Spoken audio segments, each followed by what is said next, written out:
Ok, esa es la señal. Buenas noches, gracias por venir, gracias por ser consecuentes con el Meetup. Hoy tenemos que unas 25, 30 personas, más o menos. Bueno, esperemos que vengan un poco más. Mi nombre es José Ortiz, soy Platform Engineer en Roche Diagnostics hoy día, y nada, pertenezco a la comunidad de Cloud Native Barcelona, eh, acompañando al equipo que se ha formado durante 2023 y trajimos de nuevo a la comunidad que estuvo un poco muerta, un poco.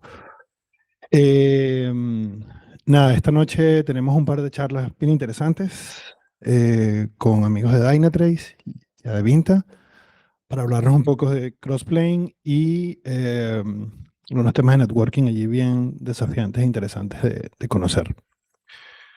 Hay un par de cosas ahí que quisiéramos eh, mostrar antes de iniciar. Normativa de lo que es la comunidad y los capítulos de CNCF. Es importante que mantengamos este código de conducta. Seguro muchos lo conocen. Los que no, bueno, ahí tienes la URL para conocerlo. Bueno, como les comenté, esta es la agenda de hoy.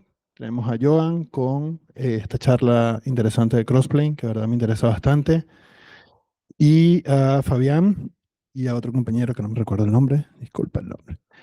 Pero nos van a estar hablando de esta charla denominada All Your IPs Belong to Us, que de verdad me interesa mucho ver. Y bueno, aprovechar de mencionarles que como comunidad Cloud Native en Barcelona estamos organizando el Kubernetes Community Days este año acá en el espacio del DEF BCN, que se va a llevar a cabo en junio, el 13 y 14 de junio. Aquí tienen los detalles del site de BCN. Esto va a ser en La Farga, un espacio súper grande, bueno, donde van a ver muchos tracks de lo que se acostumbra a esta conferencia ya conocida en Barcelona. Y bueno, el espacio dedicado para nosotros como Kubernetes Community Days, hablando de temas específicos de Kubernetes, open source y todo lo que está alrededor de ciencia. Así que bueno, si tienen alguna charla por allí, los invitamos a que le tomen una foto al QR que viene pronto, porque ya quedan, creo que 2 semanas para proponer su charla y de verdad ya se están seleccionando algunas charlas. Así que bueno, si tienen algo por allí interesante relacionado a Kubernetes, es bienvenido. Aquí está el QR.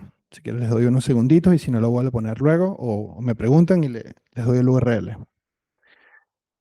Y bueno, también para invitarlos al próximo evento que ya tenemos en la casa de los amigos de Dynatrace, donde ya estamos planeando al menos un par de charlas bien, bien interesantes que van a generar bastante comentarios allí con los tópicos que vamos a ver. Así que ya lo pueden ir apuntando el 9 de mayo para vernos de nuevo. Y bueno, igual, siempre estamos buscando speakers para los próximos eventos de Cloud Native Barcelona. Eh, Nada, si tienen otra charla también, pueden ir a esa URL con el código QR que está allí y son invitados para los próximos eventos que vamos a organizar. Eh, Nada, eso era todo por hoy y Joan, quiera.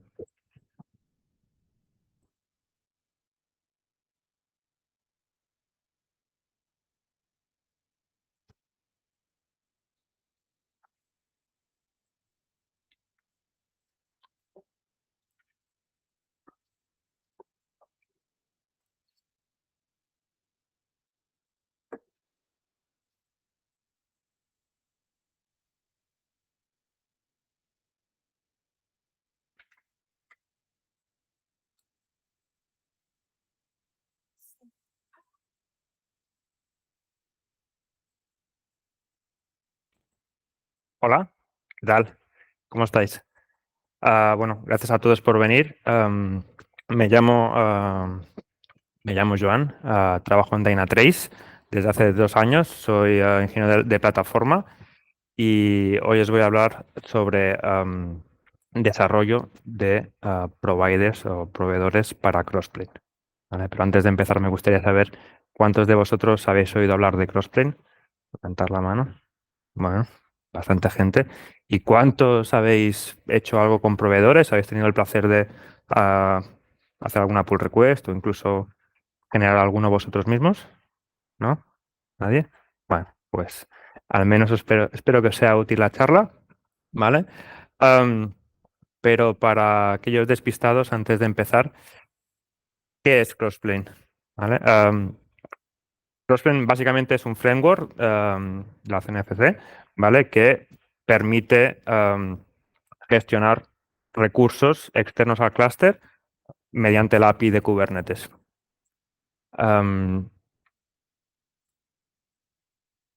¿Y por qué es interesante Crossplane? ¿Vale? Como os he dicho, podemos gestionar cualquier cosa como si fuera código. Ahí os lo digo, cosas como código en general, porque normalmente pensamos en infraestructura, pero realmente con Crossplane podemos gestionar cualquier cosa. Podemos también, o sea, nos permite integrar esta gestión directamente con la API de Kubernetes, como os he dicho. Dado que usamos Kubernetes, podemos usar las mismas herramientas que nos permiten ver métricas, alerting o trazas para darnos visibilidad sobre lo que está pasando con esta infraestructura, con estos servicios que gestionamos con Crossplane. A diferencia de otros sistemas de infraestructura como código, véase Terraform, ¿vale? Podemos hacer, Crossplane nos permite hacer la detección y reconciliación automática de, de cambios. O sea, si alguien va o por algún motivo se cambia la infraestructura en mi cloud provider o se cambia el servicio que yo estoy gestionando, Crossplane es capaz, en principio, de reconciliar esos cambios. Como os he dicho, y de lo que va esta charla, es que podemos extender Crossplane para que gestione prácticamente cualquier cosa, ¿vale? Mediante providers. Y por último, pero no menos importante, es porque tiene un logo bastante chulo. Para que os situéis un poco y para daros un poco de contexto, os voy a hablar un poco de la arquitectura. Tenemos en principio una capa genérica, el core de Crossplane, que se ejecuta obviamente dentro de un clúster de Kubernetes. No lo he dicho, pero solo para que tengáis contexto, todo lo que os voy a hablar es dentro de Kubernetes y enfocado a Kubernetes siempre, ¿eh? Luego tenemos los providers que corren, digamos, por debajo de ese core de Crossplane. Tenemos los Custom Resource Definition. Cada provider viene con su propio set de Custom Resource Definition que nos permiten, pues como dice su nombre, definir esos objetos que queremos gestionar en la nube. Tenemos los claims, que son esas instanciaciones que nosotros como clientes hacemos de esos Custom Resource Definition. Tenemos Managed Resource, que es la representación que hace Crossplane de esos objetos que están desplegados en cloud. Y tenemos más historias, ¿vale? Tenemos compositions. Bueno, hay un set muy grande de objetos que gestiona Crossplane, pero nosotros hoy vamos a hablar única y exclusivamente de providers. ¿Y qué es un provider? Porque estoy hablando de providers, pero no os he explicado lo que es. Los providers, básicamente, lo que nos permiten es extender esa API de Kubernetes, ¿vale? Que a priori, si ya la conocéis, pues tenemos deployments, tenemos los pods, tenemos config maps, ¿vale? Nos permite extenderla para gestionar, como os he dicho, cualquier cosa. Generalmente gestionamos cosas externas al clúster, ¿vale? Porque para gestionar cosas internas al clúster normalmente se usa otro patrón que es el de operadores, ¿vale? Pero aunque también podemos hacerlo con Crossplane, en principio se usa principalmente para gestionar cosas externas al clúster. Y cuando nos referimos a ello, normalmente pensamos en los tres grandes, en Amazon, en Google y en Azure, ¿vale? Pero la verdad es que con Crossplane podemos gestionar cualquier cosa, desde objetos en uno de los clouds principales, como os he dicho, hasta despliegues en Helm, cosas para Argo, repositorios en Bitbucket, en GitHub, cualquier cosa que por detrás tenga una API, eventualmente se puede gestionar con Crossplane. Si le echáis un vistazo al marketplace de Upbound, podréis ver que hay centenares y centenares de providers disponibles para ser usados. ¿Vale? Así que, bueno, os podéis dar cuenta de la potencia y la usabilidad que tienen los providers de Crossplane. Sin embargo, si habéis tenido el placer de trabajar con Crossplane o vais, bueno, por las manos que he visto levantadas todavía hay mucho hype, pero no hay mucha gente que lo use. Todavía está un poco inmaduro, ¿vale? Hay muchos providers ahí fuera, pero puede que os encontréis bugs, features que no están implementadas o incluso que ese caso de uso que tenéis que implementar vosotros, pues no está disponible y os veáis obligados o penséis que puede ser buena idea implementarlo vosotros mismos. Entonces, es lo que os explicaba hace un momento, tenemos la API de Kubernetes, que por lo general, como entiendo que todos conocéis, trae de saque sus propios recursos, deployments, pods, config maps, y lo que hacemos con los providers es extender esa API, ¿vale? Donde hasta ese momento solo podíamos gestionar una serie de recursos nativos de Kubernetes, mediante los providers extendemos esa funcionalidad y podremos gestionar cualquier recurso, ya sea interno de Kubernetes o cualquier otra historia que tengamos fuera del clúster que nos apetezca o no necesitemos gestionar. Wow, ¿qué ha pasado? Aquí había una imagen súper chulona que había generado con IA. Vale, es un señor programando y es porque ahora pues íbamos a ver un poco de código. ¿Vale? Pero antes, un disclaimer, vais a ver código. Yo no soy programador. De hecho, programo a duras penas. Ahora con Copilot y demás me viene de lujo. Lo digo por si veis algún gazapo, alguna cosa que digáis, qué desastre. No me hagáis blaming. Si luego me lo decís en petit comité, ya lo apaño. ¿Vale? Pero bueno, vamos al lío. ¿Qué pasos hay que seguir para generar un provider? Bueno, como os he dicho, lo más importante con los providers básicamente lo que hacemos es contactar con APIs externas a nuestro clúster. No es obligatorio que uséis una API, pero si no lo usáis, una API externa, bueno, os tenéis que liar mucho la manta a la cabeza. Con lo cual, tener una API externa que funcione medio bien y, sobre todo, un cliente ya implementado en Golang con el lenguaje de programación que más os guste que elijáis para hacer el provider, os va a ahorrar muchísimo trabajo. ¿Vale? Cuando tengamos esa API, estemos un poco ya habituados a la API y sepamos qué queremos hacer exactamente, hay que inicializar el proyecto, como cualquier otro proyecto. ¿Vale?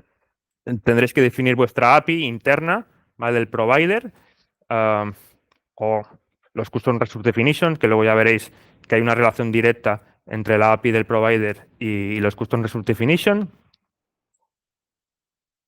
Por último, o luego tendréis que implementar la lógica en sí del controlador, ¿vale? Definir qué tengo que hacer cuando reconcilio, cuando creo, cuando borro, cuando tengo que actualizar un objeto y finalmente empaquetar y distribuir ese provider, ¿vale? Para que lo podáis usar vosotros o cualquier persona que lo quiera usar si lo decidís compartir en la comunidad. Entonces, como os he dicho, lo primero es empezar teniendo claro qué queréis gestionar, ¿vale? Por ejemplo, yo ahora os voy a explicar, yo voy a basar toda la explicación en un caso de uso muy chorra, que es un servicio que tiene proyectos y a los proyectos podemos añadirle labels, ¿vale? Yo qué sé, imaginaos que es GitHub y creo proyectos y a los proyectos esos además puedo definir labels, que cada label tiene un nombre, tiene un color y tiene una descripción, ¿vale? Lo primero que hay que tener muy claro, si elegimos elegir la vía fácil, que es que interactuaré con una API, es qué puedo hacer con esa API. ¿Vale? Típicamente los objetos, ¿qué puedes hacer? Puedes hacer un get para ver si el objeto existe o conocer los valores de configuración de ese objeto. Puedes hacer un post para crear ese objeto. Podemos hacer un put o un patch para actualizarlo y podemos hacer normalmente también un delete para borrar ese objeto si ya no lo queremos. Una vez tenemos eso claro, lo que hay que hacer es inicializar el proyecto. Y como cualquier otro proyecto de desarrollo, pues tenemos que crear toda la estructura del proyecto, resolver todas las dependencias que tengamos, generar el Dockerfile, el Makefile si queremos hacer un Makefile, yo qué sé, hacer las automatizaciones que tengamos que hacer para hacer todo el build, todo el publish, todo el deploy. Esto es como cualquier otro proyecto. Lo bueno que tenemos es que hay un template que nos proporciona Crossplane, la comunidad, que ya viene todo esto resuelto. No nos tenemos que preocupar de nada de lo que aquí os pongo. Simplemente haciendo un clon de ese repositorio y ejecutando unos pequeños comandos que os enseñaré, podemos arrancar e inicializar nuestro proyecto desde cero. ¿Vale? Y todo el boilerplate de esos makefiles, cómo hacemos el build, cómo inicializamos un nuevo endpoint del proveedor, cualquier cosa que en principio tengamos que hacer del día a día o para gestionar o hacer crecer nuestro proveedor, estaría cubierto. ¿Vale? Entonces, esto me está spoileando, no se ve bien. A ver si tiro para adelante y porque se me ha roto algo muy roto. Bueno, de arriba abajo, ¿vale? Esto tenía que salir en plan muy fancy, en order, pero la tecnología es lo que tiene, ¿vale? Lo primero que hay que hacer es inicializar el proyecto y generar, hacer un make submódulos, porque todo lo que es toda la parte del build es un proyecto aparte que gestiona la gente de Outbound, ¿vale? No sé si lo conocéis, pero Outbound es uno de los principales colaboradores de Crossplane.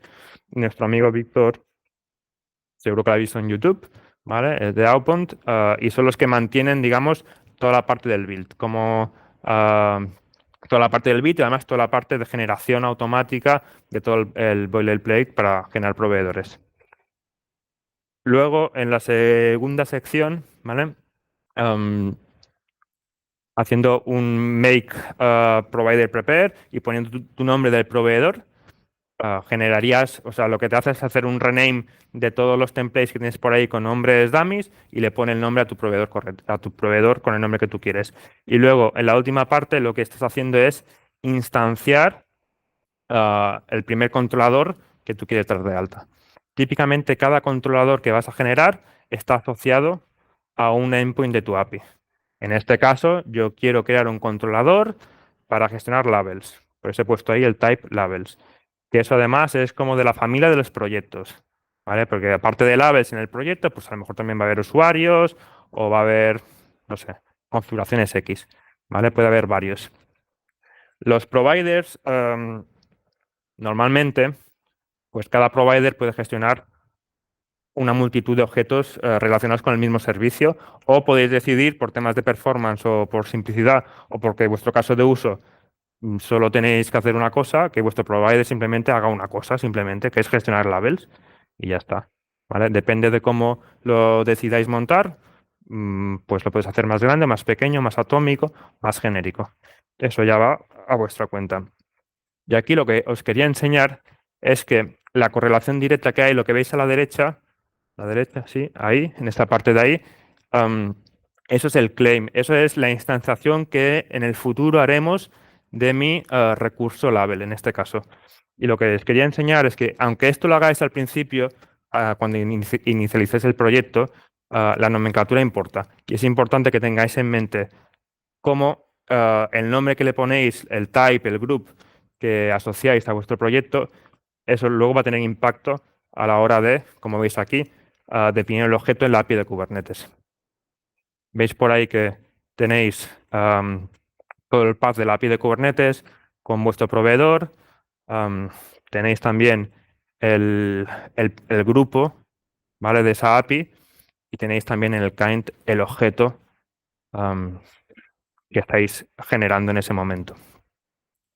Vale, ahora estoy un poco nervioso porque no sé si las cosas van a funcionar como yo había puesto que funcionaran.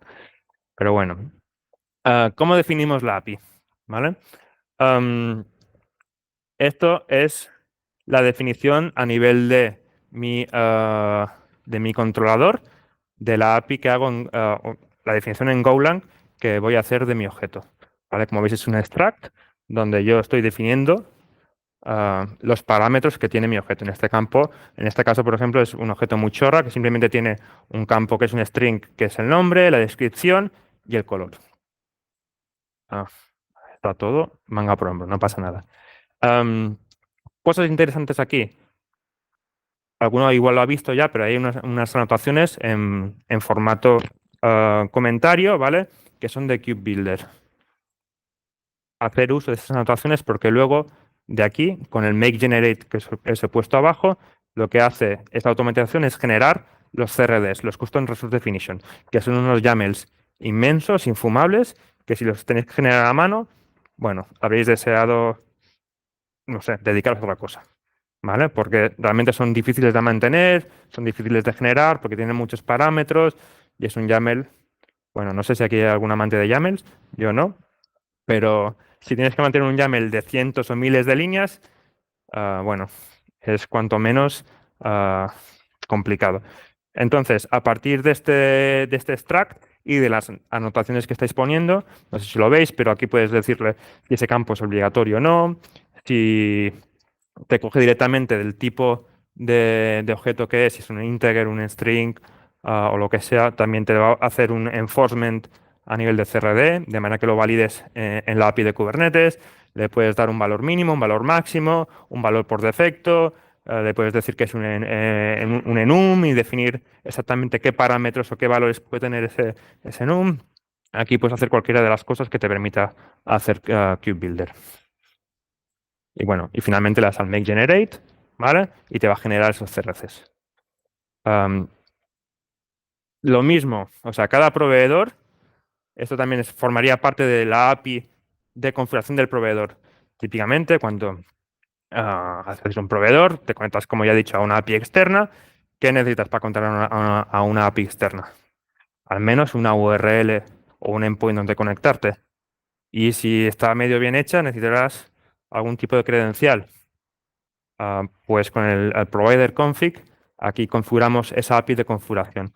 ¿Qué datos necesito yo como cliente cuando mi operador o mi provider con ese control esté funcionando? ¿Qué datos necesito yo para conectarme contra mi API externa? Lo mismo, es un extract, defines, lo mismo que para el otro caso, con KubeBuilder puedes poner anotaciones y eso al final tendrás un objeto tal que así, ¿vale? Es un YAML que tú como cliente podrás definir la configuración necesaria para tu proveedor. Tienes el YAML por un lado y tienes el secreto por otro, ¿vale? No tiene mucho misterio. Vas a ver que no voy a entrar tampoco muy en detalle porque hay muchas cosas y podría estar aquí hablando hasta mañana. Y no es la intención de la presentación, simplemente es que tengáis una visión general de qué cosas tenéis que hacer para arrancar un proyecto. O que tenéis que mirar si veis un bug, algo no funciona, o tenéis alguna movida con alguno de los providers que ya existen, ¿de acuerdo? Que sepáis al menos dónde ir a mirar o que suene. Y esto es lo que os he dicho. Generalmente en el provider config tenéis que poner esos datos necesarios para poder hacer la conexión desde vuestro cliente en Go contra esa base de datos, no. Bueno, puede ser que sea una base de datos, pero contra esa API externa, ¿vale? Llámala API, llámalo base de datos, llámalo lo que quieras. Bueno, entonces ahora tenemos ya el proyecto inicializado, tenemos nuestra API definida, hemos revisado y sabemos cómo funciona la API contra la que nos vamos a conectar. ¿Qué hay que hacer ahora? Hay que implementar el controller. El controller no es más que esas funciones que se encargan de velar para que los objetos que nosotros hemos definido en Kubernetes garanticemos que existen, se crean o se borran y se actualizan en nuestro cloud, en nuestro proveedor, en lo que sea donde nos estamos conectando y cumplimos con la especificación que hemos definido en el objeto en Kubernetes. Básicamente tiene 4 funciones principales, que son la de observe, que como su nombre indica, está ahí pendiente de qué pasa con ese objeto en Kubernetes. Tenemos la función de create, que es la encargada de crear. No sé si vale la pena que os las explique, ¿vale? La de update, que para actualizar, y la delete, que es para borrar, ¿vale? Y ahora si queréis os enseño un poco de código, porque si no, volvéis a pensar que es todo mentira. Y realmente puedes hacer cosas y funcionan. Pero antes, me gustaría que repasáramos un poco o entendiéramos cuál sería el flujo de operación de un controller, ¿de acuerdo? Entonces, el controller, cuando tú lo instancias y lo arrancas en un cluster de Kubernetes, va a estar pendiente todo el rato de una serie de objetos, de los objetos que tú le has dicho que tiene que estar pendiente. Pues en este caso, de los objetos tipo label. ¿Vale? Am, bueno, tiene un timer además, que si tuviera alguno ya creado, cada cierto tiempo vuelve a pasar por encima, ¿vale? Y vuelve a ejecutar toda la lógica. Pero pongamos en caso que creamos uno nuevo. ¿Qué hacemos lo primero? Miramos si existe. Si existe este objeto en la API remota. Vale, tenemos una label nueva y lo primero que hacemos es ir a ver nuestra API, en nuestro cloud, en nuestro servicio externo, si ese objeto existe. Si no existe, ¿qué hacemos? Se me han movido todas las flechitas, no pasa nada. Si no existe, ¿qué hacemos? Lo creamos. ¿Vale? No tiene más. Lo he puesto en verde porque es normalmente un post. ¿Vale? Am, si existe, ¿qué hacemos? Miramos si está actualizado. ¿Vale? Crossplane, no sé si lo he dicho o no, pero se basa en la API de Kubernetes, usa un modelo declarativo, ¿vale? Con lo cual nosotros cuando instanciamos cualquier objeto, lo que le estamos diciendo a la API de Kubernetes es, quiero un objeto tipo patata y quiero que tenga esta especificación. Me da igual cómo lo hagas. Por favor, hazlo. ¿Vale? Y asegúrate de que sea así siempre. Am, entonces, si el objeto ya existe, ¿qué tenemos que hacer? Pues tenemos que validar si el objeto está actualizado o no. Si no está actualizado, pues lo actualizamos. Si me has dicho que el color de la label tiene que ser rojo y es azul, le cambio el color. Si me has dicho que el nombre tiene que ser patata y es manzana, pues le cambio, le hago un post, o perdón, le hago un patch o un put y le cambio esos parámetros. Si ya está actualizado, si coinciden las configuraciones que tengo en el cluster de Kubernetes con las que tengo en mi cloud remoto, no hago nada. ¿Vale? Aquí tengo un poco donde sucede la magia, ¿vale? Que es donde está la lógica principal de todo el controlador, que es el observe, que es donde hacemos todo esto que os acabo de explicar, ¿vale? Cada cierto tiempo o cuando hay un evento en el cluster de Kubernetes relacionado con el objeto que estamos observando, lo primero que haremos será con un get ver si ese objeto funciona, ¿vale? Aquí pues tengo mi cliente, ¿vale? Client, c.client.getLabel. Estoy preguntando a mi proveedor de cloud por esa label que estoy intentando generar. Am, si no, si me responde vacío, es que eso no existe, ¿vale? Con lo cual ahí estoy retornando el valor ese de resource exist igual a false, ¿vale? Cuando hacemos esto y hacemos este return en la función de observe, lo que hace el controlador es invocar la función de create.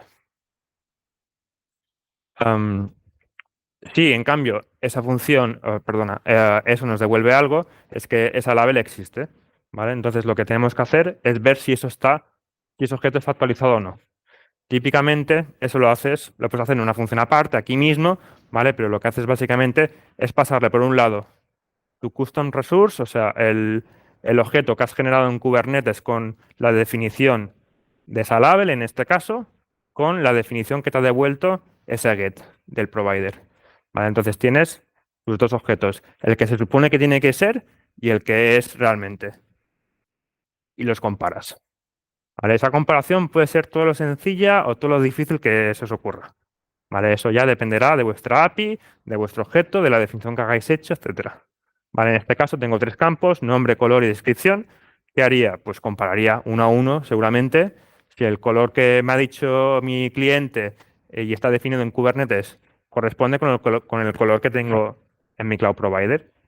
Si la descripción corresponde con la descripción y si el nombre corresponde. Y en función de eso devolvería true o false. Entonces, espera que se me dan.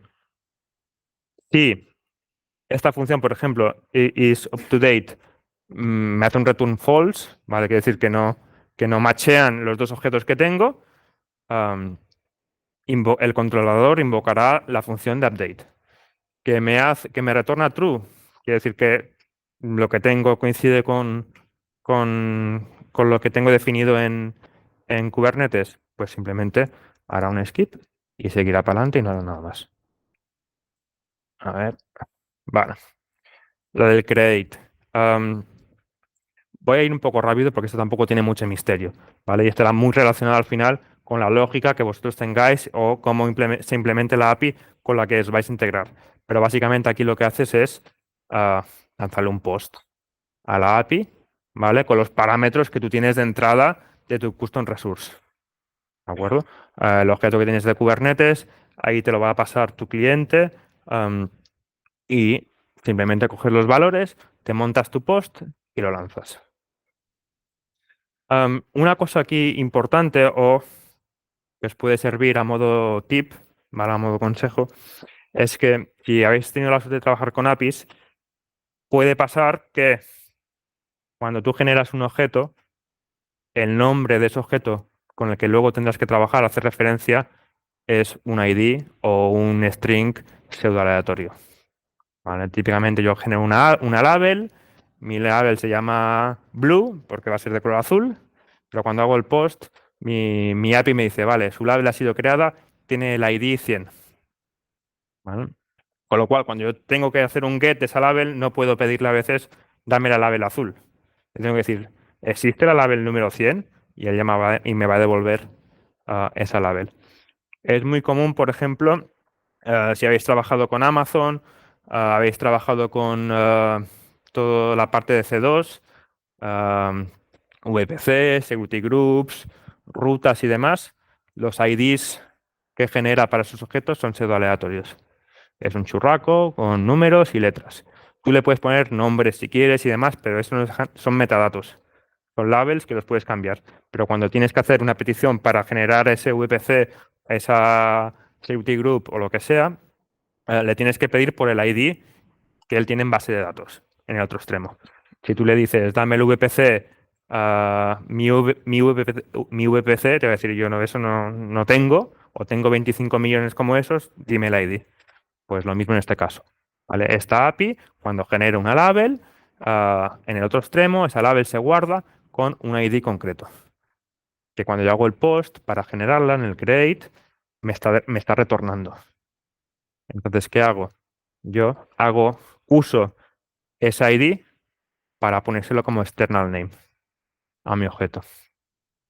¿Vale? De modo que en la próxima iteración de update, yo tengo ese external name disponible y el get que voy a hacer lo voy a hacer con el external name. Y así sabré si ese objeto con ese ID existe o no. ¿Sí? El update es 3/4 de lo mismo. ¿Qué voy a hacer? Si entro aquí es porque el objeto no está actualizado y lo que voy a hacer es un put en este caso.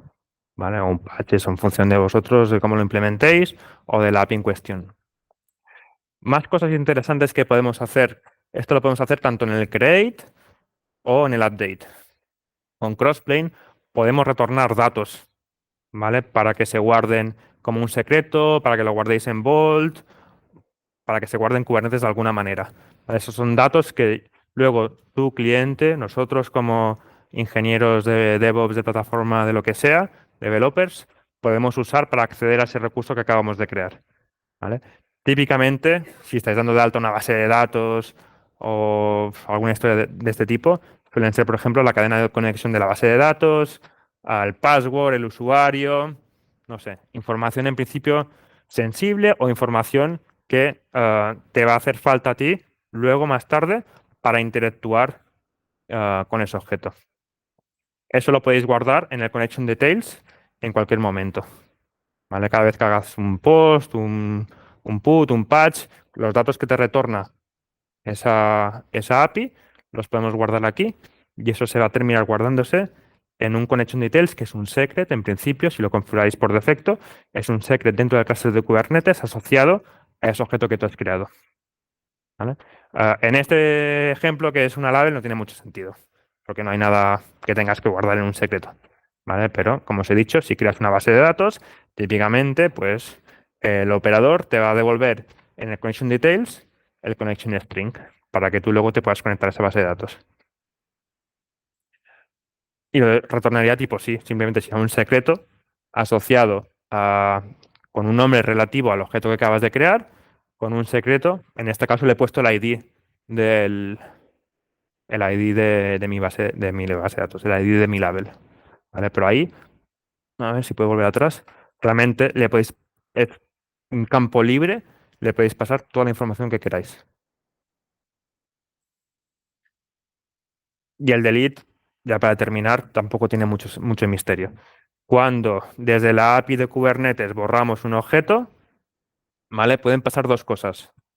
Que en el objeto tengamos configurado el deletion policy como delete o como orphan. ¿Vale? Esto es algo de Kubernetes, perdón, de Crossplane. Le puedes indicar una política a Crossplane para cada uno de los objetos que le indica qué tiene que hacer Crossplane con ese objeto cuando se borra. ¿Vale? Imaginad que tenéis una base de datos en producción y alguien se le va de las manos y borra ese objeto de Kubernetes. ¿Qué queréis que pase con esa base de datos que tenéis en Amazon? ¿Queréis que se borre cuando se borra la base de datos o queréis que simplemente Crossplane diga, vale, perfecto, deja la base de datos ahí y ya veremos qué pasa? ¿Vale? Eso lo defines con la deletion policy.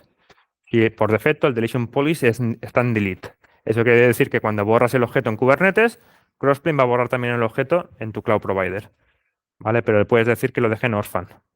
¿Y eso qué significa? Que cuando borras el objeto en Kubernetes, pues no haga nada y no lo borre en el otro extremo. Os lo recomiendo encarecidamente si usáis Crossplane y tenéis cosas en producción, que al menos al principio lo pongáis todo en orphan, ¿vale? Para evitar disgustos. Bueno, y en el delete, pues haremos lo mismo que hemos hecho con el resto de cosas. Sí, solo entrar en esta función si se borra el objeto en Kubernetes y el deletion policy está en delete. Entonces se invocará esta función y haréis lo que tengáis que hacer. En este caso es un delete para borrar el objeto en nuestra API remota. Bueno, aquí también se me han descuadrejingado todas las animaciones. Básicamente, para hacer el build y el publish de ese paquete, tenemos también un make ya hecho, ¿vale? Hacemos un make publish. Por defecto, eso intenta hacer el publish al repo público de Upbound, ¿vale? Pero seteando esas dos variables de entorno que os pongo ahí, tanto la versión como el XXPK, no sé qué, ese chorro, podéis definir el registry que queráis vosotros, ¿vale? Los providers se empaquetan como un paquete OCI estándar. Es una imagen Docker por un lado, más los CRCs y metadatos por otro. Entonces, cuando empaquetáis eso, ese paquete va a tener todo lo necesario para que cualquier persona o cualquier sistema pueda instalar ese proveedor con todas las dependencias que necesita dentro del cluster de Kubernetes. Y ahí lo veis vale, que cuando seteáis esas dos variables de entorno y volvéis a hacer el make publish, puedes forzar que publique eso, que haga el push, haga el build y haga el push al repo que vosotros queráis con la versión que vosotros queráis. Yo lo he puesto por aquí porque a mí me costó un par de horas de revisar cómo se hacía todo el publish hasta llegar aquí.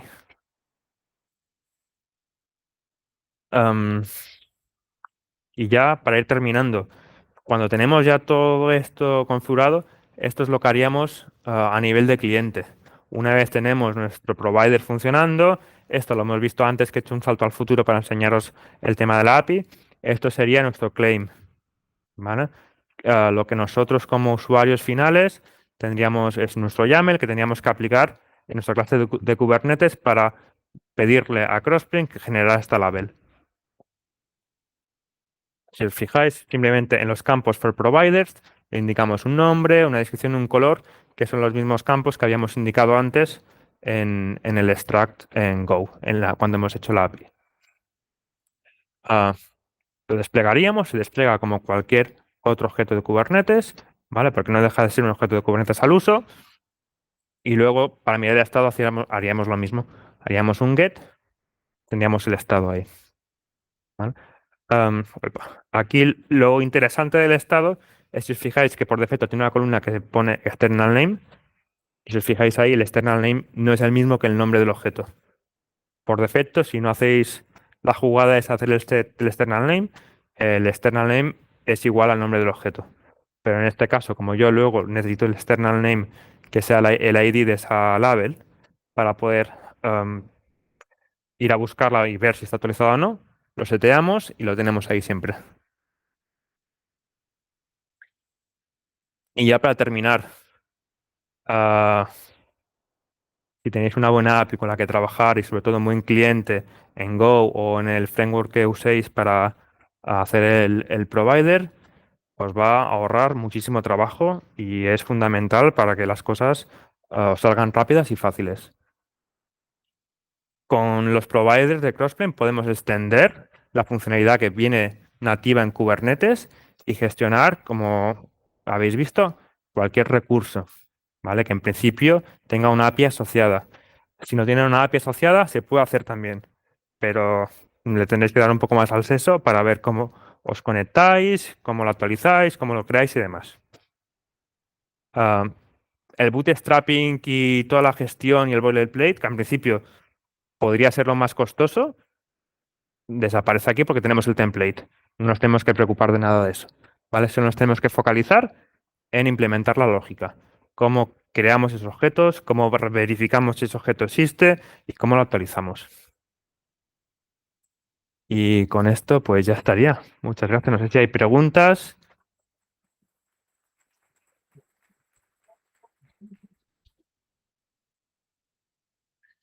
Vale.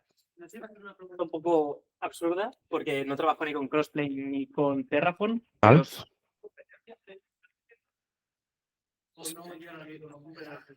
Sirven para lo mismo, pero con enfoques totalmente diferentes. ¿Vale? Terraform está basado en su propio lenguaje, HCL, ¿vale? Con lo cual tienes que conocer cómo generar esos objetos con Terraform. Crossplane no. Al final tú como cliente, más allá de desarrollar el proveedor, tú como cliente, lo único que necesitas saber es cómo funcionan los objetos de Kubernetes, porque al final la definición es la misma, son YAMLs, ¿vale? Luego Terraform se basa en un CLI. Tú necesitas tu CLI, lo necesitas ejecutar al vuelo para instruir a Terraform que genere esos objetos, los reconcilie y demás. ¿Qué pasa? Primero, la detección de los cambios. Si ha habido algún cambio en tu infraestructura, darte cuenta de eso y reconciliarlo requiere de alguna manera lanzar el CLI cada vez. ¿Vale? Con Crossplane eso lo tienes integrado y eso se va ejecutando cada minuto, cada 5 minutos, es configurable, va dando vueltas, va haciendo loops y va mirando cada N minutos si la definición que yo tengo de mi objeto en Kubernetes coincide con la definición que está, o con el objeto que está creado en el cloud o en donde sea que lo hayas creado. ¿Vale? Y para terminar, como no sé si alguno ha tenido el placer de configurar Terraform para que se ejecute en modo GitOps, ¿vale? Bueno, pues no es trivial y requiere esfuerzo y es complejo, ¿vale? Si usamos Crossplane, como estamos usando objetos de Kubernetes, YAMLs, puedes implementar las mismas técnicas y los mismos principios que usas para desplegar tu software en principio. Si usas Helm, puedes usar Helm para desplegar tus objetos. ¿Que usas Kustomize? Lo mismo. Lo típico que usas Git para guardarlos, más algo CD para desplegarlos y Helm para empaquetarlos. Puedes usar lo mismito para desplegar tu infraestructura. No sé si te he respuesta. ¿Eh? ¿Más preguntas? No sé si necesitan el micro para que se escuche. No sé si hay alguien remoto. Una pregunta sobre la observación. Una es si se puede apagar y otra es si se puede manejar con eventos, digamos, de CloudTrail en vez de cada 5 minutos o algo así. No que yo sepa.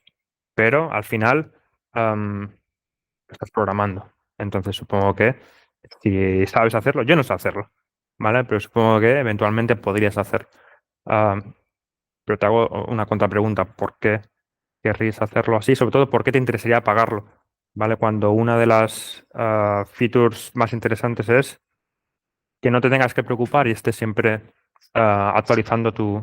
Si empieza a consumir muchos recursos por la cantidad de CRDs que tiene que estar verificando cada cierto tiempo y prefiero hacerlo más en el modo este de Terraform de push. Vale, entonces yo te diría que primero puedes limitar el consumo del provider porque no deja de ser un contenedor que se está ejecutando ahí.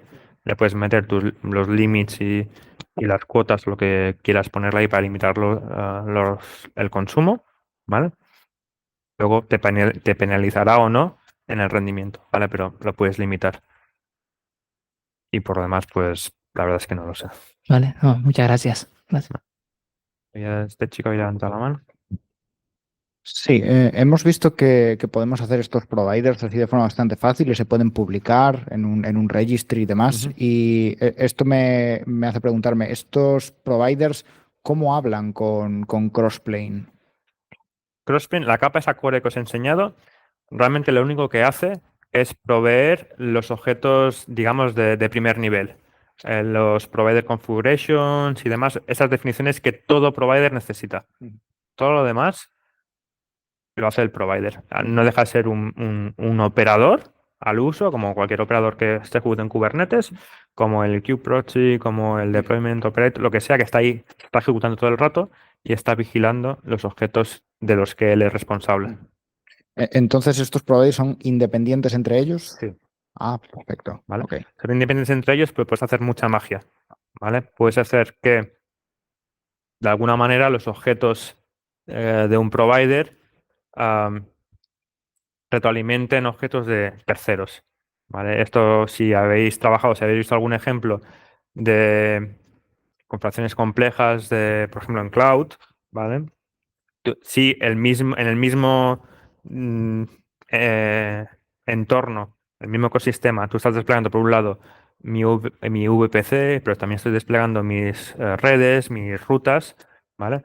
Aunque eso lo gestionen providers diferentes, puedes hacer que un provider mm, ponerle los datos necesarios para que con un selector pueda ir y decir, oye, mira, si tienes una red definida en este mismo clúster, úsala, si no, créala. ¿Vale? Pues hacer magia de ese estilo. ¿Más preguntas por ahí?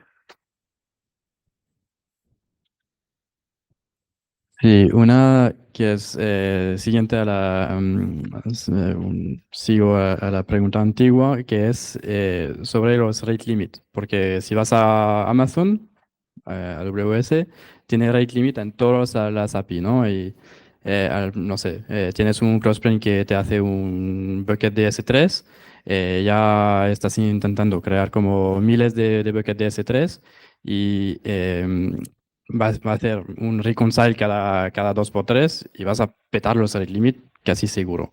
Entonces, creo que por eso la pregunta de los eventos es muy interesante, porque esto sí que lo vas a tener y es algo para buscar. Em, Entonces, por eventos, si se puede o no se puede configurar por eventos, que yo sepa, no. No quiere decir que no se pueda. En cualquier caso, a ver, yo tampoco os vengo aquí a vender nada, pero Crossplane lleva muy poquito ahí fuera. O sea, lleva igual año, año y medio. Es probable que en Roadmap tengan poder gestionar esto vía eventos. No lo sé. vale. En cuanto a Rate Limit, nosotros en Dynatrace estamos usando Crossplane para desplegar cientos de miles de buckets de S3. Y hasta la fecha no hemos tenido problema. Puedes configurar los ciclos de update del Observe. ¿Vale? De manera que si tú sabes que vas a tener mucho uso ahí, pues en lugar de hacerlo cada 30 segundos o cada minuto que está por defecto, dices, no, mira, me vas a hacer un update pues cada 10 minutos. ¿Vale? Y eso eventualmente lo puedes extender en el tiempo hasta infinito y llegar, no deshabilitarlo, pero hacerlo tan largo. Mira, pues se va a actualizar solo cada día o cada cuando quieras. Y la segunda es, imaginando la situación que tienes que hacer bueno, cambiar de clúster, ¿no? ¿Cómo pasa tenéis este uso? Por ejemplo, un upgrade que se va a romper, tienes que probarlo todo en un clúster nuevo y migrar los objetos porque es un riesgo demasiado alto. Ujú. O bien has perdido un clúster. Has perdido un clúster, ¿cómo lo gestionas? Es bastante la misma pregunta. A ver, al final lo que haces es extender los objetos de Kubernetes, con lo cual vas a usar el mismo mecanismo de migración o el mismo mecanismo de disaster recovery que estés usando con el resto de objetos que tengas ahí. ¿Vale? Un poco lo que tienes que tener en mente cuando generas un provider es que todo lo que tú hagas tiene que ser stateless, ¿vale? Que si por lo que sea se borra, se rompe, lo que sea, y vuelves a ejecutar lo mismo, te tiene que dar el mismo resultado y no tienes que tener datos ahí puestos a fuego ni nada que guardes ahí en memoria. Vale, pero tipo el resource ID es en el status Sí. o es en el spec. Puede ser en los dos, ¿vale? Pero ahí voy. En esos casos donde, por ejemplo, necesitas reconciliar un objeto que ya está creado, que tú has creado previamente con Crossplane, por lo que sea, se te ha ido al carajo el clúster y no tienes backup. No tienes backup, ¿qué haces? Generas un clúster nuevo y vuelves a aplicar el mismo objeto. Como el ID es pseudo aleatorio, ¿vale? Tú no tienes manera de saber de antemano ese ID. En esos casos concretos necesitas por fuerza, de algún modo, tener ese ID guardado. Ya sea porque lo tienes en la consola y puedes ir y verlo, ya sea porque has hecho backups, porque te has hecho un script de que de algún modo recopila esos IDs y los pone en algún sitio, como quieras, ¿vale? Pero cuando vuelves a generar ese objeto, le puedes indicar con una anotación concreta cuál es el external name que tiene que tener. De manera que te habilita reconciliar objetos o que tengan esta casuística.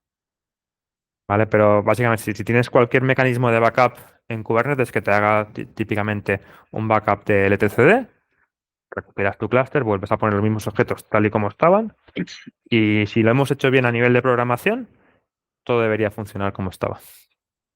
¿Vale? ¿Más preguntas? No, vale.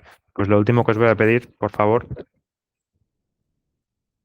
pues os voy a pedir que me dierais feedback, pero esto no avanza. Y no sé dónde estoy. Ahí está. ¿Vale?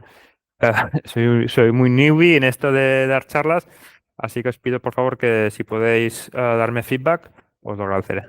Pues muchísimas gracias.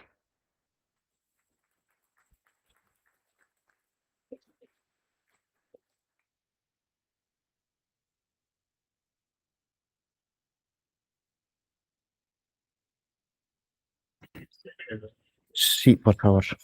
Ay, no he cogido el clicker.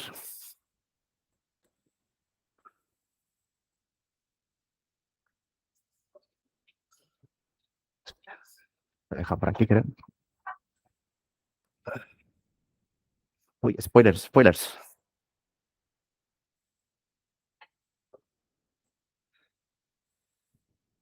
Bueno,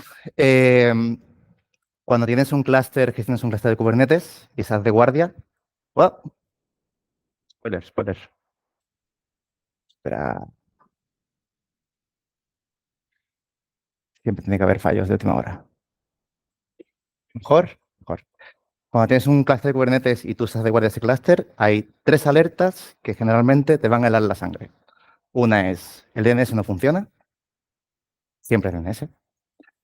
La segunda es, el certificado ha expirado. La tercera es, la red no funciona. Hoy os voy a hablar de un incidente que pudo haber sido, pero no fue, sobre el tercer caso. La red no funciona. ¿Vale? Pero antes de hablar de eso, os quiero hablar sobre quién soy yo. Me llamo Fabián. Nací en, aparentemente, una de las ciudades más antiguas de Europa, Cádiz. Intentaré que mi acento sureño no salga ni que la velocidad de transmisión sea demasiado elevada. Así que si alguien ve que empieza a acelerarme porque empieza a estar cómodo, hacerme un guiño o algo, no sé, para que me relaje. En Adevinta soy tech lead del equipo de Runtime, el equipo que se encarga de mantener clases de Kubernetes para un PaaS interno de Adevinta, aunque mi rol más oficial es YAML editor, ¿vale? Y soy editor porque ya ni siquiera escribo el YAML, me encargo de que la gente lo escriba, es maravilloso. Llevo trabajando en Kubernetes desde 1.5, para aquellos que estaban todavía, que trabajaron con 1.5, recordaréis la gran migración a Airbag en 1.6, fue maravillosa, casi igual que la de 1.21. Y ahora quiero dar un poco de contexto de por qué esto pudo ser un problema muy grande y para eso quiero hablar de Adevinta, porque primero nos paga la cerveza, está bien que hablemos un poco de ellos. Y también porque si no tenemos el contexto de lo que hacemos, es muy difícil saber por qué era tan grave, ¿vale? Entonces ahora Adevinta somos una empresa que hacemos clasificados a lo largo de Europa. Seguramente muchos de los presentes aquí conocerán marcas como Fotocasa, Vitaclia Infojobs, Mil Anuncios, son marcas de venta, y al igual que estas marcas son muy conocidas en España, hay otras marcas igual de conocidas en otros países de Europa y de América. Por lo tanto, tenemos muchísimos usuarios en muchos continentes, en muchos países, y resulta que gran parte de nuestros desarrolladores en algún momento deciden o les gustaría desplegar en Kubernetes. Entonces, hace bastante tiempo, 8 años, montamos una distribución de Kubernetes específicamente diseñado para Devinta, a la que llamamos Chip. Chip, a día de hoy, es una distribución de Kubernetes que es multicluster, multitenant, multi-region. Estamos en 4 regiones de Amazon, tenemos 31 clusters, estamos en NKS, antes en otro proveedor, en QWS, que está deprecado, muy deprecado. Y tenemos muchísimas cosas únicas para Devinta en top de Kubernetes. O sea, no es un EKS ni un Kubernetes vanilla, sino metemos muchas cosas que son necesarias para que Devinta funcione. Desde autenticación, desde integración con métricas, observabilidad, e incluso otras cosas muy chulas, de las cuales hemos hablado en el Devinta Tech Blog, cosas que os recomiendo que veáis.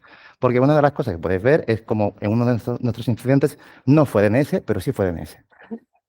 Y si no queréis leer un artículo, podéis ver la última charla de la DevOps BCN de mi compañero Tanat o las charlas de otros compañeros que han escrito en el blog.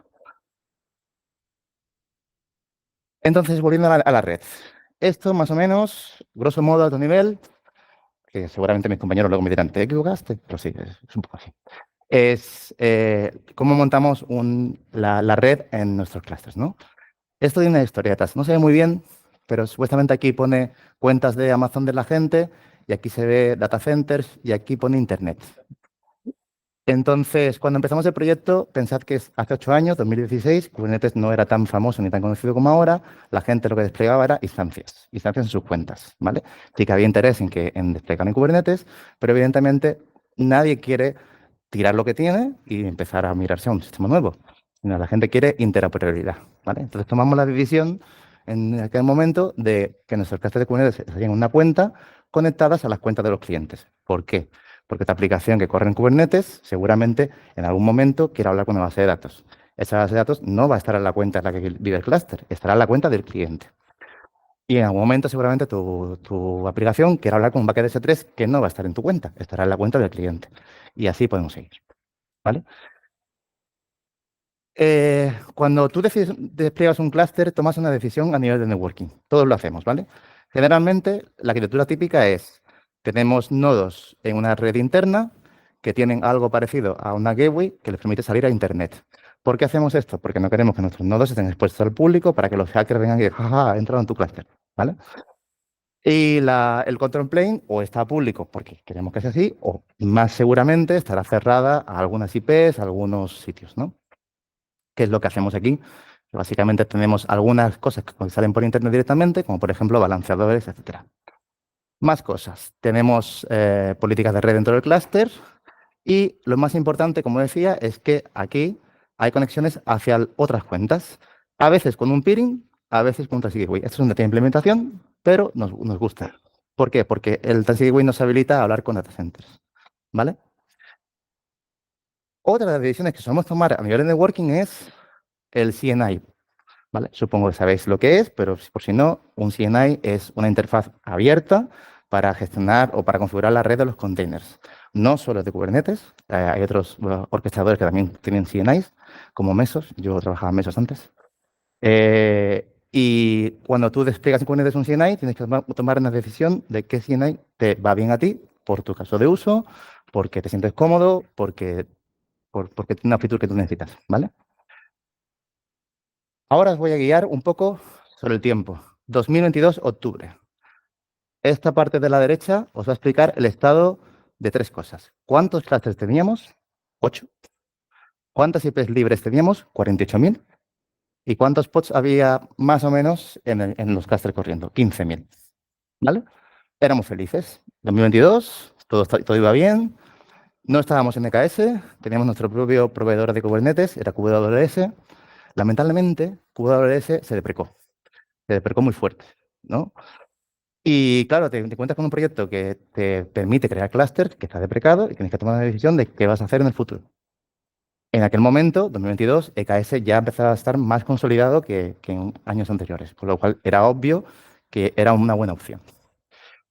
Nosotros, cuando estábamos en QoS, teníamos un CNI que era Flannel para gestionar las IPs de los containers y Calico para las policies. Y nos iba muy bien, porque este CNI estaba en modo overlay. Que el modo overlay, para que lo sepáis, básicamente que monta una red encima de otra red. Es decir, los containers tenían su red para containers, los servicios su red para servicios, y en Amazon te ibas al VPC y tenía una red totalmente diferente, que era la que utilizaban los nodos para hablar entre sí. Todo era maravilloso.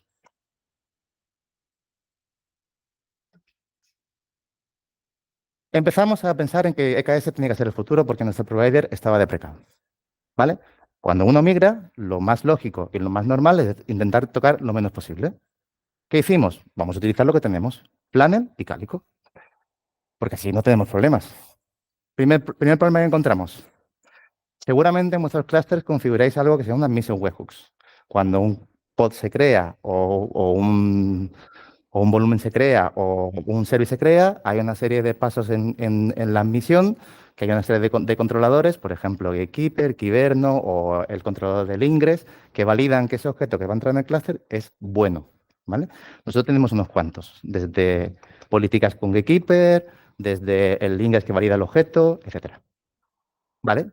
Estamos en EKS, tenemos esos admission webhooks instalados y configurados y ponemos Calico y Flannel. Creamos el clúster y los admission webhooks no funcionan. ¿Por qué no funcionan? Porque el control plane en EKS no lo gestionamos nosotros, lo gestiona Amazon. Y Amazon no tiene ni idea de qué es Calico ni qué es Flannel. Amazon tiene su red interna y ellos no saben cómo hablar con Calico y Flannel. No se van a unir a tu red. Con lo cual la API está en un lado, tus webhooks en otro, y cuando la API intenta hablar con el webhook dice, no está. ¿Y qué pasa? Que tu pod no se crea. Mal rollo. Vale. Como aquello no funcionaba demasiado bien, decimos, bueno, tiene que haber otra opción. La opción por defecto cuando creas DKS y la recomendada por Amazon es que utilices un CNI concreto que es VPC SNI. VPC SNI es un CNI desarrollado por Amazon para EKS y que tiene una particularidad. Cada pod que se cree en el clúster va a tener una IP del VPC, de la red, del bloque virtual de red de Amazon que tengas en la cuenta. Esto en principio no suena demasiado mal. Cogerás tu IP, funcionará, tiene internet, todo genial, ¿vale? Sí que os digo que ahora en retrospectiva, que es muy fácil decirlo, quizá teníamos que haber intentado luchar un poco más para no meter el VPC SNI. Porque ahora voy a empezar a decir cosas malas y feas de VPC SNI y entenderéis por qué. En este momento, 10 clusters, 48.000 IPs, 25.000 pods. Todo iba bien. 2 clusters de KS, todo iba bien. 2023, febrero. Tenemos todo migrado de KS, todo está medio en producción, todavía no hay mucha carga, pero estamos ahí. Salto cualitativo, 26 clusters, 35.000 pods. Claro, pensar que los pods muchas veces vivían en los dos clusters, en el antiguo y en el nuevo. La gente no se migra de un día para otro, con lo cual tenemos mucha duplicidad. 39.000 IPs libres, esto ha bajado. ¿Vale? Esto ya lo sabíamos. Sabíamos que cuando un pod se crea, se coge una IP del VPC, era obvio que íbamos a gastar IPs del VPC y como no queremos incidentes, pues dijimos, vamos a metricar cuántas IPs tenemos. No se ve muy bien, porque es de Grafana, pero esta es una métrica que muestra las IPs libres en las SANs de EKS. Más o menos se ve cierta tendencia hacia abajo, pero bueno, nada preocupante. Todo parece estable, ¿no? 2023, todo iba bien, éramos felices, la gente empezaba a hacer onboarding en EKS, no había grandes problemas y nosotros queríamos muy fuerte deshacernos de los clusters desplegados de la manera antigua, entre otras razones porque teníamos una versión muy antigua corriendo ahí. Teníamos de 1.15 y saltábamos a 1.23, si no recuerdo mal.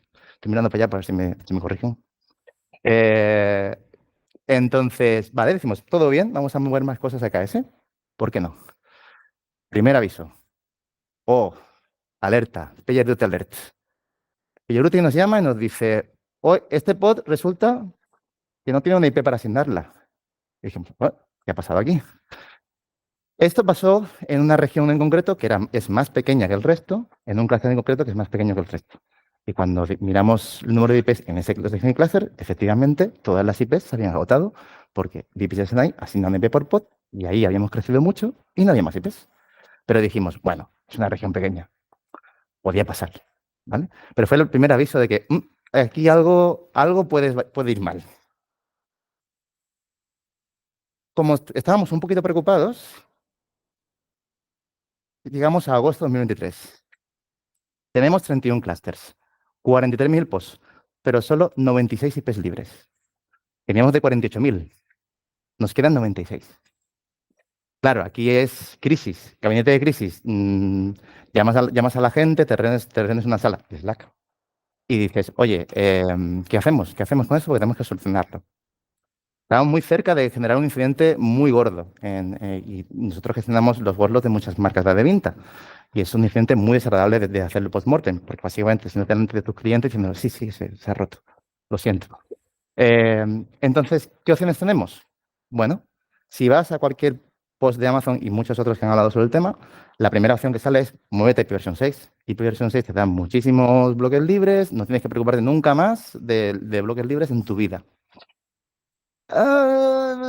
No. ¿Por qué? ¿Por qué no?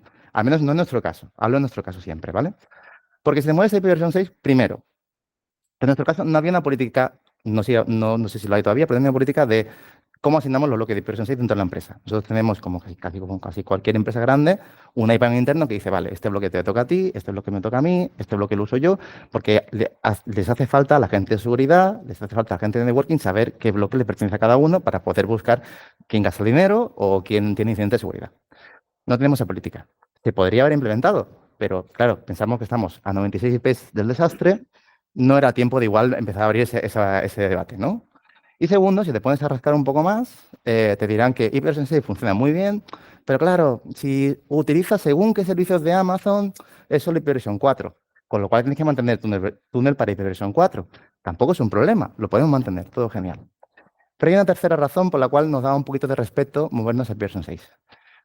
Como todos sabemos, yo creo que por la edad, todos desde que hemos crecido nos han dicho IPv 4 se va a acabar, IPv 6 es el futuro, ¿verdad? Desde hace 20 años. Claro, las aplicaciones se supone que están preparadas para gestionar IPs de IPv 6. Pero hay aplicaciones muy variadas, una de las cuales, por ejemplo, puede analizar la IP que llega y decir, es que esta IP me parece sospechosa, voy a hacerte un mensaje para decir que eso es fraude. Yo no pondría mano en el fuego para decirte que mis developers o los developers han gestionado IPv 6. Con lo cual, igual digo una cosa y me está escuchando alguien que gestiona eso y me dice, sí, está súper controlado. Digo, vale, pero en aquel momento era un riesgo muy alto, ¿vale? Entonces, no era una mala opción, pero era una opción bastante arriesgada. La segunda opción es, vale, movámonos a un bloque diferente, un bloque secundario que esté libre, y movamos todos los pods a ese bloque secundario que será más grande o será aislado de la red que utilizan los nodos. De tal manera que los nodos tienen su red para utilizar y los pods tienen otra. Y bueno, si nos quedamos sin más IPs, pues siempre podemos añadir más. Esto con el VPC Tonight se puede hacer. Bueno, con un VPC se puede hacer. Tú en un VPC puedes añadir todos los bloques de red que tú necesites. Te puede extender desde hace algún tiempo.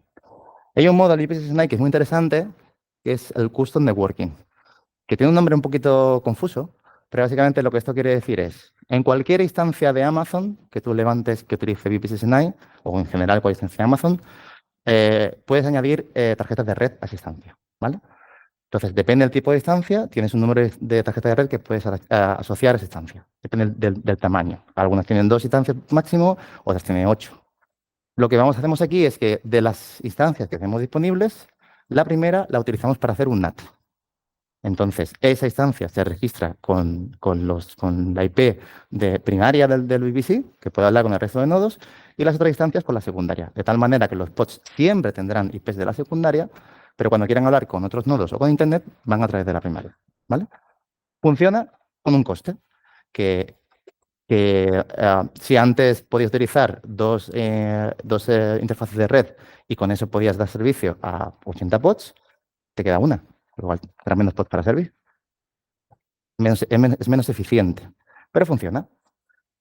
La tercera es una opción también interesante, que básicamente es en lugar de hacer que el VPC Tonight haga el NATing, perdón, tú mueves todos tus pods a la red secundaria, los nodos a la red secundaria y pones algo que haga el NATing de manera externa.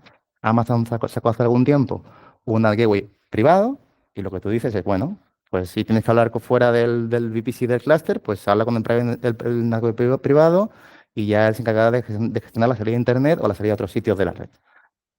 ¿Funciona? No sé si habéis mirado alguna vez la cuenta de Amazon de Ana Gateway, cuánto pagáis por Ana Gateway, pero ya os digo yo que es un poquito caro. Entonces no nos hacía muy felices esta solución, que técnicamente era viable, pero igual a la gente de finanzas no les iba a gustar demasiado. Entonces, como estábamos en ese impasse de que íbamos al punto de desastre, pues dijimos, bueno, pues vamos a intentar mitigarlo, vamos a quitar pods que están ocupando IPs y están fallados, vamos a vaciar clusters, vamos a intentar hacer hueco. Y eso nos dio algo de tiempo.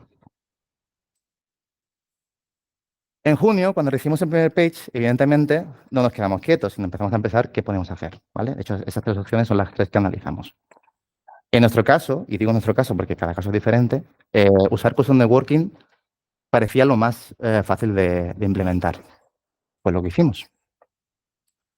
Septiembre, ¿qué hicimos aquí? Pues básicamente añadimos el bloque secundario, le dijimos al VPC Night que por favor utilizase el Custom Networking, pero sí hicimos el despliegue cluster a cluster. Esto es muy importante porque no queremos, para evitar un incidente, no queremos crear 50. Entonces, vamos uno a uno y vamos comprobando que todo va funcionando. Lo hacemos desde el que tiene menos riesgo al que tiene más riesgo. Menos riesgo, el riesgo es una variable interna. Nosotros lo hacemos por tamaño del cluster, por los clientes que están. Y cuando empezamos a probarlo en uno, que era un cluster con muy poco riesgo, vimos que las IPs se recuperaban y dijimos, perfecto, podemos acabar la migración. Y de hecho, recuperamos 12.000 IPs. Todo el mundo respiró, aplausos, champán, abrazos, a casa. Un poco más adelante, estábamos en otra cosa. Ya habíamos superado el trauma de VPC9 y estábamos intentando usar Carpenter, como le llamamos nosotros internamente en el equipo, la palabra K, porque salía frecuentemente. Podemos usar Carpenter, Carpenter es un proyecto de la CNCF, que si no lo conocéis, provee de Cluster Autoscaling y es similar a Cluster Autoscaler, que si lo habéis mirado alguna vez. Lo interesante de Carpenter es que funciona de manera diferente y siempre intenta buscar o encontrar la instancia más adecuada, más barata, con los requisitos que tú le das, ¿vale? Carpenter mira una serie de requisitos. Uno es pues, las GPUs que pidas, la memoria que pidas y las IPs que estén en la ENI. Las IPs que tengas en la instancia que puedas asignar. Porque si Carpenter ve que tú necesitas 100 pods, no te cabe en una instancia que solo puede dar 80 pods de IPs. ¿Qué pasó? Que se nos había olvidado que el VPC Night estaba ahí, empezamos a usar Carpenter y volvió a llegar al page. ¿Por qué? Porque Carpenter no sabe cómo tú tienes configurado VPC Night. No tiene ni idea. Y lo necesita saber porque necesita calcular qué tipo de instancia tiene que proveer. Con lo cual, por ejemplo, si queremos proveer una M5 Large que tiene 3 ENIs, tenemos un 30 pods a priori si no hacemos nada. Podemos desplegar 30 pods en una M5 Large si no tocamos nada. Pero como tenemos Custom Networking, no tenemos 30, tenemos 20. Porque una de las interfaces de red está dedicada a hacer nothing. Entonces, Carpenter te dice, aquí caben 30 pods, intentaba el scheduler y dice, vale, ahí van 30 pods. Cuando llega el pod 21 dice, no hay IPs. Sorry, ¿qué hacemos? Bueno, hay una manera de hacer esto que en Carpenter hay una flag que básicamente le puedes decir a Carpenter, mira, señor Carpenter, por favor, es que yo uso Custom Networking, ¿me puedes calcular las cosas bien? Y él lo hace, es muy amable. También nos dimos cuenta en este incidente, bueno, en este problema, que claro, crear una instancia M5 Large para servir 30 pods no es muy efectivo, no es muy eficiente, ¿vale? Entonces, hay otra configuración del VPC Night que os recomiendo que activéis si lo estáis usando, que es el Prefix Delegation, que básicamente significa que en lugar de asignar una IP a cada pod, le asigna un rango de IPs. Entonces, puedes, en lugar de asignar a una M5 Large 20 o 30 pods, la puedes asignar 110 pods o el número que tú quieras o el número que el compute te dé, ¿vale? Evidentemente siempre hay un límite, porque si hablamos de pods, pero no es lo mismo 110 pods que piden 4 GB de RAM cada uno o 0,1 milicores. O sea, cada pod es diferente. Entonces, ahora vamos a hacer un poco el resumen de lo que vivimos. Aquí. Esto es febrero de 2023. Empezamos el upgrade. ¿Todo va bien? ¿Estamos felices? Aquí. Empezamos a hacer upgrades, a mover gente a KS. La cosa empieza a ir un poco preocupante. Pero éramos felices. No sabíamos que esto era un problema. Aquí, venga, queremos acabar la migración, vamos a mover a la gente importante, a la gente que tiene mucho workload, a la gente que de verdad nos interesa mover. Pues lo hicimos, muy felices, nos invitaron a cenar, pero bajamos las IPs muchísimo. Y aquí, 96 IPs. Paramos la migración porque no podemos seguir, nos quedamos sin IPs. Aquí, bueno, aplicamos el parche, empezábamos a recuperar lentamente, podemos retomar la migración, hemos salvado el problema, ¿vale? Y ahora voy a hacer una pausa. Esto no es técnico, ¿vale? Os voy a contar una cosa que hacemos en nuestro equipo. Nuestro equipo, cada 2 semanas, tenemos un día de experimentación. Lo llamamos Loco Friday. Y es un día en el que la gente puede no hacer cosas que están en el board y investigar lo que ellos consideran importante dentro de cosas de trabajo, ¿vale? Entonces, por ejemplo, igual el próximo Loco Friday alguien hará un provider de Cloudspring, espero. O alguien se mira un proyecto nuevo que ha visto por internet y que le puede parecer interesante para usarlo. O alguien dice, "No, yo lo que quiero hacer es contribuir a Upstream para no sé qué". Vale, cada uno mira lo que le pica, lo que interesa, ¿vale? Algunos de los ingenieros de mi equipo, cuando en junio recibimos el page, los Loco Friday lo que hicieron es, vamos a mirar cómo solucionamos esto. ¿Y por qué eso es importante?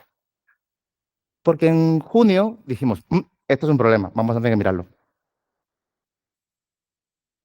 Aquí dijimos, problema muy gordo ya, ¿eh? O sea, o hacemos algo o se nos viene encima. Entonces ya no es un problema, hay que mirarlo, hay que implementarlo ya. Entonces, coge las 3 opciones, levanta clusters en dev, mira cómo puedes mirar, mira el impacto, mira cómo lo hacemos, mira cómo hacemos, cómo hacemos. Hay que elegir una solución. Aquí cogemos una solución. Y aquí lo aplicamos en producción. Largamos.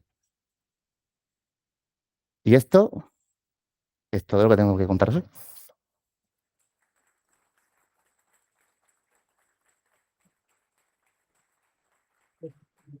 Si alguien tiene alguna pregunta o alguna curiosidad, me lo podéis hacer ahora o si queréis después también.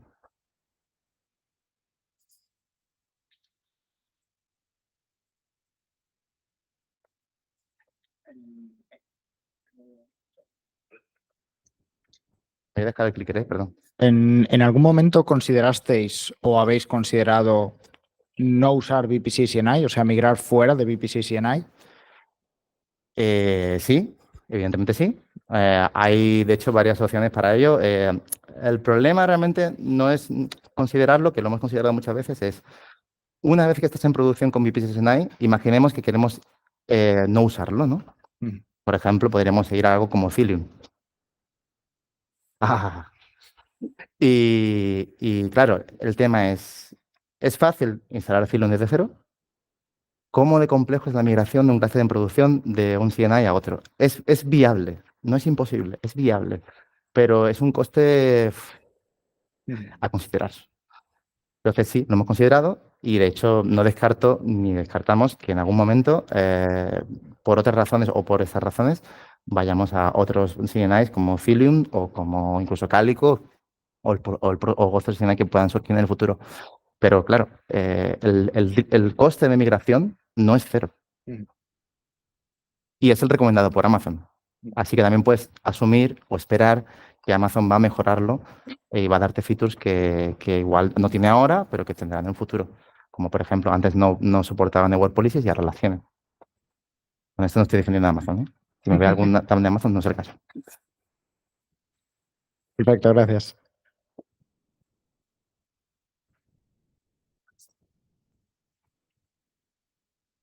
Hombre, Has dicho que cuando empezamos este proceso de migración, decidir el CNI y tal, has dicho que habría cosas que habrías hecho diferentes. ¿Qué habrías hecho diferente? bueno, básicamente el blocker para movernos a VPC CNI era el tema de los submission webhooks, ¿no? Entonces, yo creo que hubiera sido posible tener otra estrategia para gestionarlo y poder utilizar otros CNI como Cilium y tal. ¿Qué otra estrategia? Bueno, pues básicamente depende cuántos webhooks tengas, ¿no? Hay una solución que si miráis por ahí que la gente recomienda es si tienes problemas con los webhooks, pon los webhooks en modo host, es decir, no utilizas la red del container, sino utilizas la red del nodo, abres un puerto y la API puede llegar, porque básicamente al nodo siempre puede llegar. La dificultad de eso es entonces mantener un mapeo de, vale, yo tengo 50 webhooks, cada uno tiene que tener su puerto, porque si no, si me caen en el mismo nodo, tengo un problema. O alguna estrategia de, no, vamos a asegurarnos de que cada webhook cae en un nodo diferente. Yo creo que es viable, lo que pasa es que ciertamente es complejo y, bueno, habría que mirárselo con cierto cariño. Y estoy seguro que la gente que utiliza webhooks y cosas como overlay, como Cilium, etcétera, es la manera de usarlo. ¿Más preguntas? Pues gracias.